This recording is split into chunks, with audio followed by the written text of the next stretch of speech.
ሰላም ጤና ይስጥልኝ የቻናላችን ቤተሰቦች። የወቅቱ የእንግሊዝ ፕሪሚየር ሊግ ባለ ክብርና አሸናፊ ሆነው አርሰናል በመላው ዓለም እግር ኳስ አፍቃሪ ዘንድ መነጋገሪያ የሆነ ታላቅ ዜና ይዞ ብቅ ብሏል።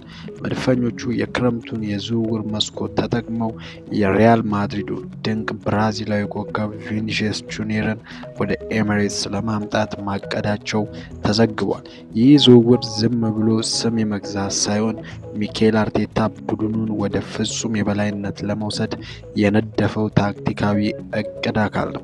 ዛሬ በዚህ ቪዲዮአችን አርሰናል እንደ ቪኒሺየስ አይነት ተጫዋች ለምን ፈለገ፣ ባለፈው የውድድር ዘመን በግራ መስመር ላይ የታዩ ደካማ ጎኖች ምን ነበሩ፣ እናም የቪኒሺየስ መምጣት የአርሰናልን የታክቲክ ችግር እንዴት በዘላቂነት ይፈታል የሚለውን በጥልቀትና በቁጥር አስደግፈን እንተነትናለን። እስከ ቪዲዮ ፍጻሜ ድረስ አብራችሁን በመቆየት ሙሉ ትንተናውን እንድትከታተሉ እየጋበዝን ለቻናላችን አዲስ የሆናችሁ ሰብስክራይብ ማድረጋችሁን እንዳትረሱ እያለን በቀጥታ ወደ ዝርዝር ጉዳዮች እንሸጋገራለን።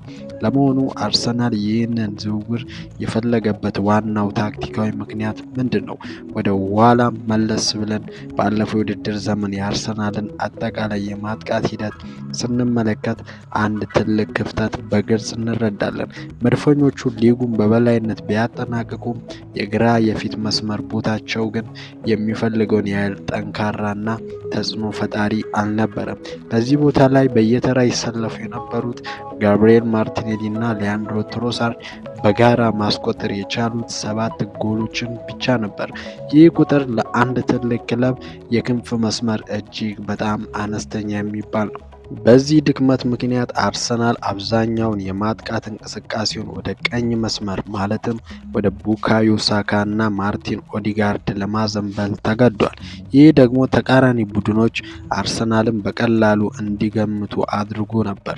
ተጋጣሚ ተከላካዮች አርሰናል በቀኝ በኩል ብቻ እንደሚመጣ ስለሚያውቁ መከላከላቸውን በሙሉ ወደ ሳካ መስመር በማዞር የአርሰናልን የማጥቃት መስመር ለመቆለፍ ይሞክራሉ።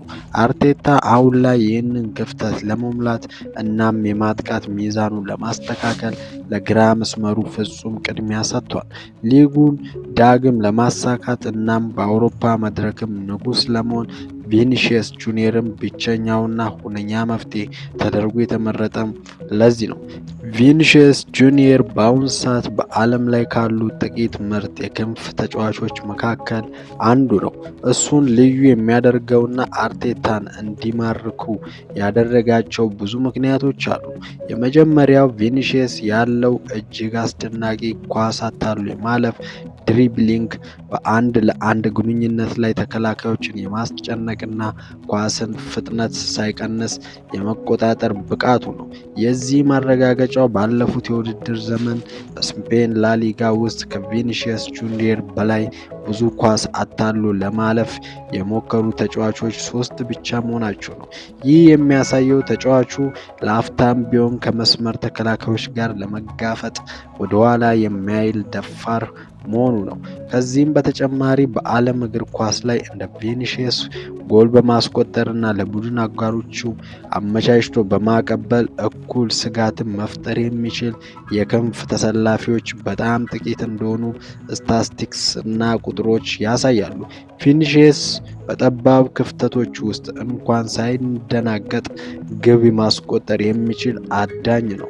በተመሳሳይ ሰዓት ደግሞ የተሻለ እና ግልጽ የማግባት እድል ላለው ተጫዋች ኳስን አክርሮ ከመምታት ይልቅ በቅንነት ለማቀበል በፍጹም የማይቸገር ድንቅ የቡድን ተጫዋች ነው።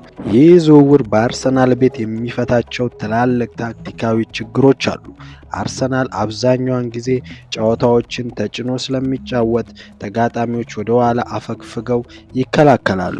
ነገር ግን አርሰናል ከሚያጠቃና በመስመር ከሚከፍት ቡድን ጋር በሚጫወትበት ጊዜ ቪኒሺየስ በሜዳ ላይ የሚኖረው ሚና እጅግ አስፈሪ ይሆናል።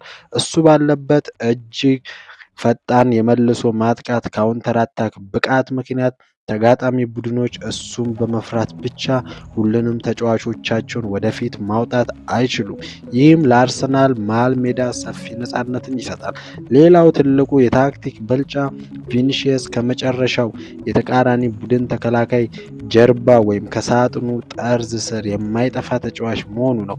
ከኋላ መስመር ወይም ከመሃል ሜዳ ረጅም ኳሶች ሎንግ ቦል ወደ እሱ በሚጣሉበት ጊዜ ተከላካዮችን በፍጥነቱና በአየር ላይ ባለው ቅልጥፍና በመቅደም ጨዋታውን በአንድ አፍታ ውስጥ ወደ ጎልነት መቀየር ይችላል።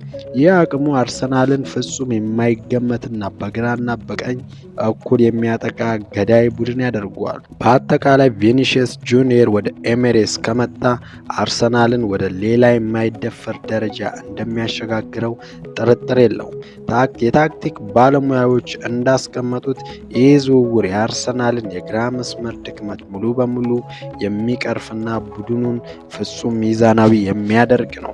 እናንተስ ምን ታስባላችሁ? የቪኒሺየስ መምጣት አርሰናልን ዳግም ፕሪሚየር ሊጉን እንዲያነሳ ያደርገዋል ወይስ ማርቲኔሊ እና አዲሱ ተጫዋች የፈረመው ክሪስቶፍ ዞሊስ እድል ሊሰጣቸው ይገባል?